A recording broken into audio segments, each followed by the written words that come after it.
of the Bible 혹은 The Essence of the Bible 이런 과목을 제가 택했다고 하는 것은 파운데이션을 찾고 싶어 하는 그런 뜻이 있기 때문에 제가 한 거예요. 파운데이션.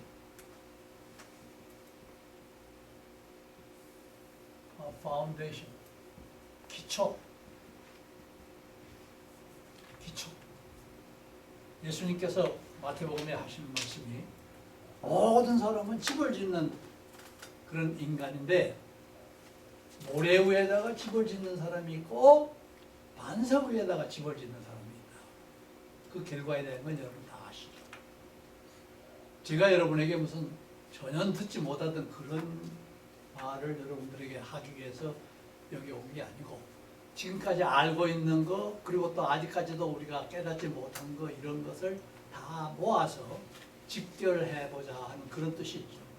그러니까 이 The core of the Bible, the essence of the Bible 이런 제목을 가지고 한 8번, 9번 이 강의를 제가 할 겁니다. 그 강의의 내용을 여러분들한테 나눠드린 그 실라버스, 교환을 보면은 description, course description 이 과목의 정의가 뭐냐 그걸 영어로도 되어 있고 한글로도 되어 있습니다. 거기에 제일 중요한 것이 뭐냐면 역사적인 배경과 신학적인 말씀 그걸 우리가 찾아보고 성경 전체 내용이 어떻게 통일적으로 연속적으로 역사적으로 문화적으로 다 연결을 시켜놓는 왜냐하면 그건 한 하나님이시니까 한 하나님의 인격이시니까 한 하나님의 지혜시니까 그 하나님이 성경 안에서 창세기 1장으로부터 요한계시록 21장 마지막까지 다 공통적으로 한 분 하나님께서 하신 역사이기 때문에 거기에 보면은 이 The core of the Bible, essence of the Bible의 내용을 담아 놓았습니다. 그래서 그 내용 가운데 우리가 첫째로 오늘은 서론적으로 제가 신학이라는 것이 어떤 건가 그 다음에는 신학을 하게 되는 그 종교성 우리는 종교인이 되려고 믿는 것이 아닙니다. 종교인이 되려고 하는 신학자도 있겠죠. 종교학자. 그러나 종교 자체는 믿음과 연관성이 있지만 믿음과 종교는 상당히 그 질적으로 차이가 있다. 그렇게 보면 좋겠어요. 이제 뒤로 가서 이제 말씀드리겠고 그 다음에는 What is Christianity? 기독교가 무엇이냐? 예. 기독교인이면서도 내가 기독교인이라는 그 자체를 정확하게 정의를 못하는 사람들이 많이 있어요. 그렇죠? 종종 제가 말씀드렸지만 교회 안에는 그러니까 3가지의 사람들이 있다고 했잖아요. 다 교회에 가면은 교인들이라고 그러죠. 그러나 그 가운데 첫째는 철치 멤버가 있어요. 그냥 이름하고 주소 남겨놓으면은 목사님이 그 리스트에 올려가지고 교인이라 철치 멤버로 카운트하는 게 있어요. 그 다음에는 요한복음 3장에 보면은 물과 성령으로 거듭난 자 그들은 바로 세인트다. 거듭난 자다. born again. 성령, 물과 성령으로 거듭난 자를 세인트라고 했어요. 그걸 갖다가 하교의 그렇게 말하는데 변화된 사람. 네, 그게 성자. 그러니까 우리 1년 동안에 52주가 있는데 세인트 선데이가 있어요. 특별히 그날은 성도들의 기억을 다시 새롭게 하는 그런 주일이에요. 그 다음에 마지막으로는 disciple. 이 3가지 꼭 기억하세요. 교인이라고 다 이 3가지에 해당되는 게 아니에요. 3가지에 다 해당되는 사람이 있습니다. 처치 멤버가 있고 멤버면서 세인트가 있고 성자, 거듭난 자가 있고 거듭나서 그 다음에는 예수님의 제자까지 되는 사람, 이렇게 세 가지를 다 구비한 크리스찬들이 있느냐 하면은 아직까지도 멤버로 끝난 사람. 썬데이가 되면은 그냥 야 교회 가자. 가서 한 번 참여했다가 가는 사람. 이런 교인들이 다수죠. 참 거기에서 거듭나서 하나님의 나라를 볼 수 있는 사람이 된다는 거. 성경이 그랬잖아요. 너희가 거듭나면 하나님의 나라를 볼 것이다. 예. 그 다음에 또 뭐라고 했어요? 물과 성령으로 거듭나면 하나님의 나라에 들어갈 것이다. Into the heaven, into the Father's house, into the kingdom of God. 이렇게 얘기를 했죠. 그래서 오늘은 신학에 대한 거 조금 얘기하고 종교에 대한 얘기 조금 하고 종교 가운데서도 크리스찬리티, 기독교에 대한 얘기 좀 하고 그리고 성경 이렇게 잠깐 제가 이 얘기를 하겠습니다. 그 다음에는 파운데이션, 기독교의 기초가 잘 이루어진 그런 분들의 말씀을 이렇게 들어보면 그렇게 종교적인 냄새가 잘 안 납니다. 예. 저는 항상 이렇게 신학교에서 강의를 할 때 조심하는 게 뭐냐면 제가 뭐 신학적인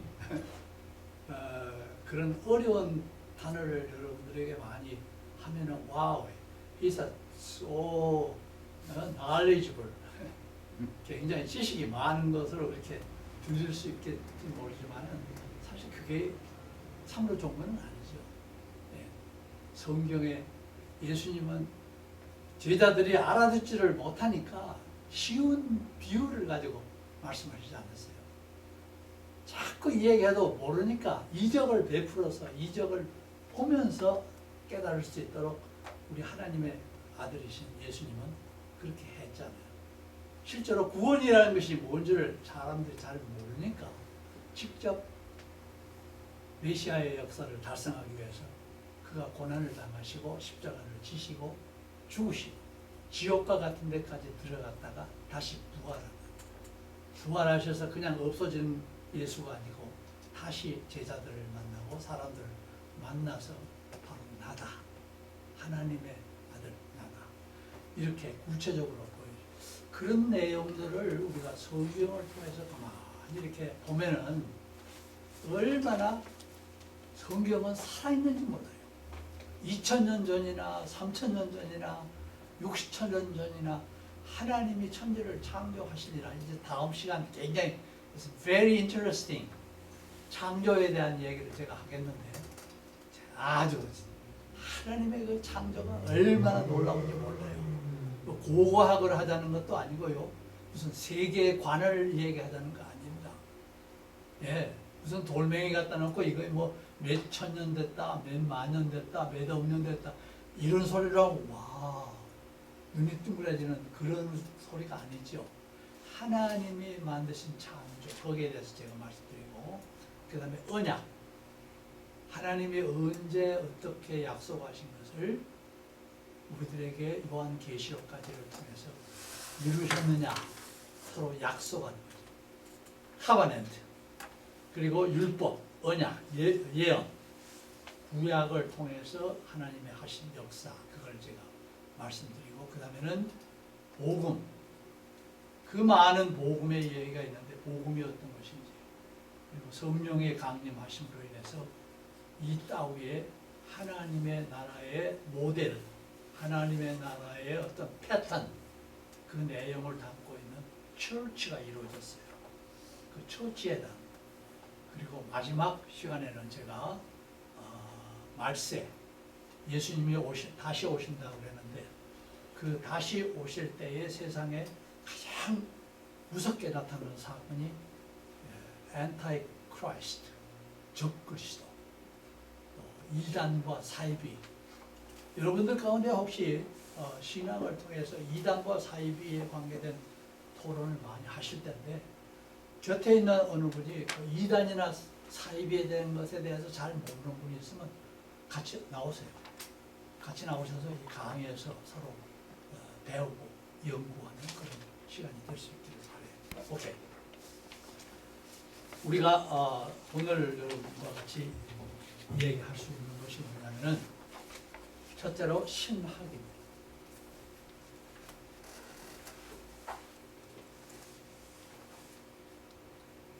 여기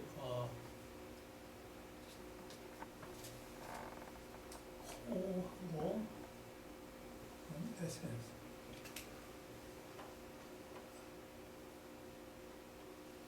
제가 옛날에는 참 글을 잘 썼는데 지금은 손이 떨려서 잘 못 써요. 죄송합니다. 신학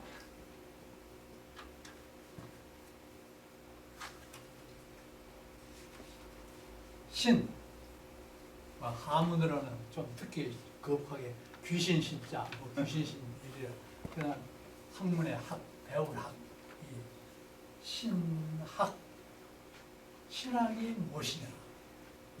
그 다음에 신학학이에요. 세상에는 의사가 되려 그러면은 의학을 하죠. 법관이 되려면은 법학을 해야 됩니다. 경제인이 되려면은 경제학을 해야 됩니다. 기술자가 되려면은 엔지니어 공대를 가서 공학을 해야 됩니다. 그런데 많은 하나님의 종들 가운데에 신학을 제대로 하지 못하고 하나님의 역사를 하는 분들이 있어요.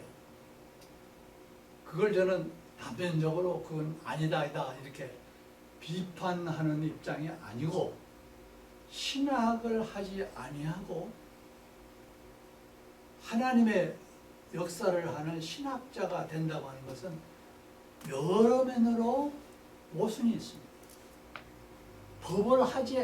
법관이라는 사람이 법학을 하지 않고 귀로 듣고 서당계 같이 듣는 것 가지고서 자기가 법관이라 그거 되겠어요? 자기가 의학의 내용도 하지 아니하고 아무 사람에게나 칼을 들이대는 거예요. 요새 한국 뉴스에 그런 거 가끔 나오더라고요. 야, 사회제도가 이렇게 썩었구나. 잘못됐구나. 그런 걸 제가 느껴요. 어느 사회나 그런 잘못된 인간의 불법이 있죠. 길티가 있죠.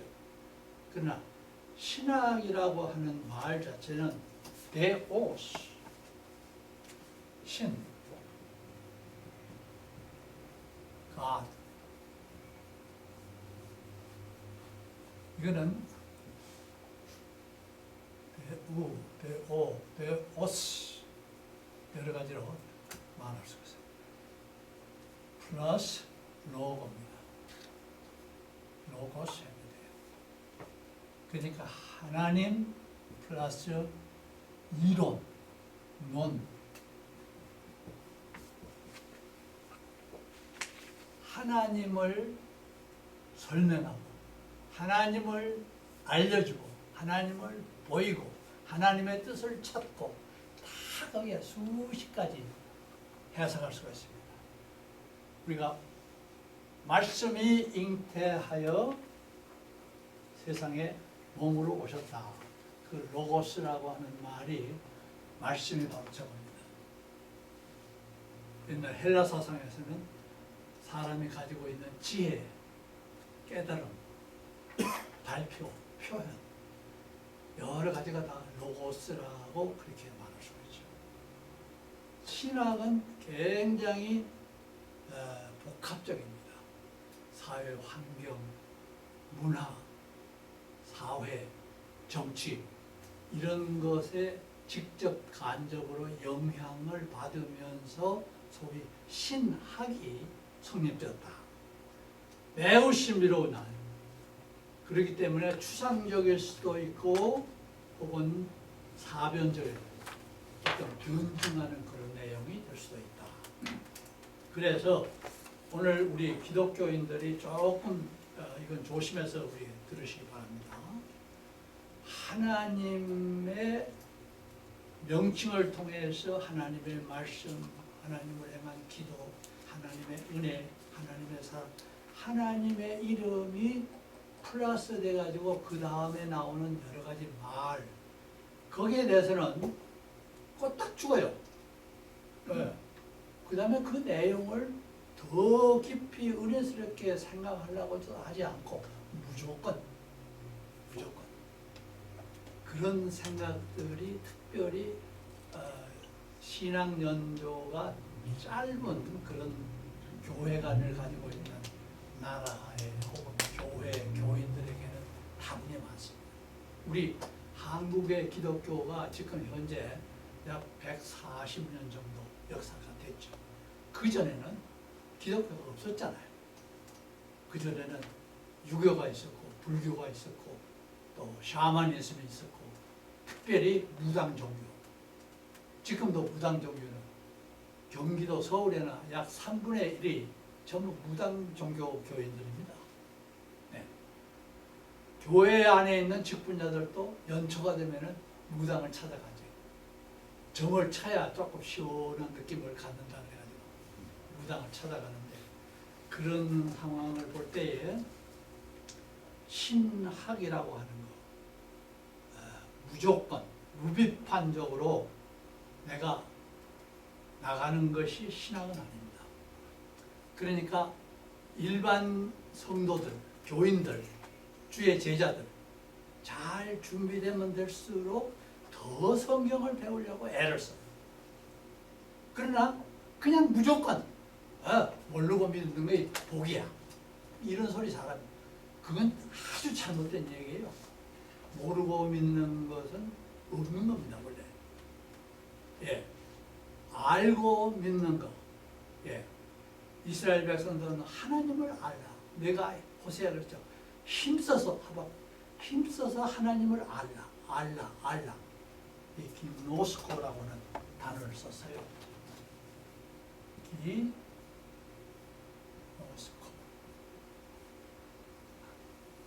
안다. 지식. 우리가 하나님을 안다. 안다 하는 말이 요한복음에 가면은 믿는다 하는 말로 하고 이퀄이에요. 주님을 알지 못하고서 믿을 수가 없어요. 남편이 아내를 알고 아내가 남편을 알 때 그들 가운데 온전한 믿음이 생기는 거예요. 그렇죠? 잘 알지도 못하고 그냥 덤덤덤 같이 밥이나 먹고 같이 웃고 같이 지낸다고 해서 부부가 되는 건 아니에요. 그러니까 성경 말씀에 내가 하나님 아버지를 알고 아버지가 나를 알고 내가 우리 사랑하는 믿는 자들을 알고 성도들을 알고 너희가 나를 알 때에 바로 그게 하나님의 백성이 크리스찬들이 된다. 그렇게 말했어요. 신학하면은 첫째로 신학이라고 하는 것은 간단하지가 않다. 그 내용을 가지고 있어요. 복잡한 것이 신학인가 그 뜻이 아니에요. 세상의 모든 지식, 세상의 모든 상식, 세상의 모든 환경이 하나님이 만들어 놓으신 거기 때문에 그게 신학하고의 연결을 가지고 있다. 그런 뜻에서 매우 다양하다 하는 뜻을 볼 수가 있습니다. 그치? 그리고 또 신학하면은 어떤 무조건적인, 무식한, 무지한, 하나님을 몰라도 되고 예수를 그렇게 잘 몰라도 잘 믿으면 돼. 뭘 믿어? 믿기는 알지도 못하면 돼. 사실 우리가 하나님을 모르는데 하나님을 믿는다는 말은 쌩판 거짓말에 가깝습니다. 잘 알아야 돼요. 세상에서 아까도 말씀드린 대로 내가 제일 잘 아는 사람이 내 남편이요, 내 아내요, 내 자식들이에요. 그렇게 볼 수 있죠. 그 안에 기노스코, 안다고 하는 내용이 없으면 뭘 믿겠습니까? 내가 예수를 알게 된다. 앞으로 우리가 복음서를 만들어 공부할 때 예수가 누구냐 하는 것을 구약에 있는 메시아로부터 시작해서 세상에 몸으로 오신 예수 그리스도를 알게 될 때에 그 아는 예수가 어떤 일을 하셨는지를 알면 알수록 그가 내게는 귀한 분이란 말이죠. 그래서 신학이라 하면은 매우 어렵고 복잡한 것 같지만은 거기에 하나님을 더 알 수 있는 기회를 주고 지식을 주는 것이 신학이다. 그 다음에 하나님을 확실하게 하고 예수 그리스도를 확실하게 배우고 성령의 권능을 통해서 내가 더 아름다운 주의 종이 된다. 그렇죠? 여러분 이렇게 오늘 아침 우리가 같이 이렇게 내가 신학을 하게 됐는데 이렇게 귀한 신학을 내가 할 수 있도록 된 거예요. 얼마나 하나님의 은혜가 감사한가. 그렇게 여러분이 생각하셔야 됩니다. 그러지 아니하면은 이게 내가 뭘 하고 싶다는 의욕도 있기는 거기에 보탬이 있긴 있지만은 교수님이 사실은 하나님께서 성령을 통해서 내게 하나의 은혜로 은사로 주시지 아니하면 있을 수가 없죠. 세상에 이 아까운 시간에 나가서 일을 하면 내게 유익도 되고 내가 여러 가지 가치 있는 것이 많은데도 불구하고 그거 다 닫아놓고 여기 나와서 하나님의 말씀에 내가 접해 본다는 거, 하나님을 지금 보고 있는 거죠. 예수님을 내가 깨달으려고 하고 있는 거예요. 이거 신학하는 신학법이다. 신학자의 자세입니다. 그러니까 온전히 교회를 섬기고 하나님의 역사를 하는 사람들은 신학을 해야 되고 신학자가 되어야 된다. 많은 사람이 제가 이렇게 이야기하면 여기 많은 학생이 있다면 저한테 질문이 나올 수가 있죠. 아이 목사님 뭐 신학 안 하는 사람도 하나님을 섬길 수 있죠. 그러면 됐죠. 뭘 그래요? 그럴 수 있지 모르지만은 믿지 않고 행하는 행동은 사람의 행동이지 하나님의 은사의 역사는 아닙니다. 그 야고보서에 보면 믿음으로 행하라 그랬어요. 그런 데까지 우리가 안 들어가고요. 그 다음에 신학함이라 하는 말. 임마누엘 칸트 같은 그런 철학자는 철학을 하지 말고 철학을 배우지 말고 철학하는 자가 되라. 신학을 배우는 지식인의 종교가가 되지 말고 신학하는 자가 되라. 신학한다는 것은 예수님을 알고 성령의 역사를 내가 받아들이고 성령을 통한 나의 인격이 형성되어 또 하나님의 종의 도리를 내가 행하면서 내게 주신 그 은사를 받아들이는 것. 이게 바로 신학하는 것이다. 오케이. 그래서 신학은 조심하십시오. 제 그 3번에 성경을 가르치고 배우는 것이 신학교입니다. 만일에 어느 신학교가 있는데 그 신학교 안에서 성경을 정확하게 가르치지 않고 또 성경을 잘 배우지 아니한다 하면은 그 신학교의 목적이 약간 흐려지는 겁니다. 두 번째는 복음 전파를 위한 훈련소가 바로 신학교. 네. 앞으로 우리가 교회에 나간다든지 모든 성도들의 지도자가 된다든지 카운셀러가 된다든지 미셔너리가 된다든지 여러 가지 소셜 워크를 한다고 할 때 하나님 나라의 역사를 하려고 할 때 신학을 공부한다. 복음을 전파하는 이제 복음이라는 말을 볼 때 우리가 나오겠습니다. 복음 전파를 위한 훈련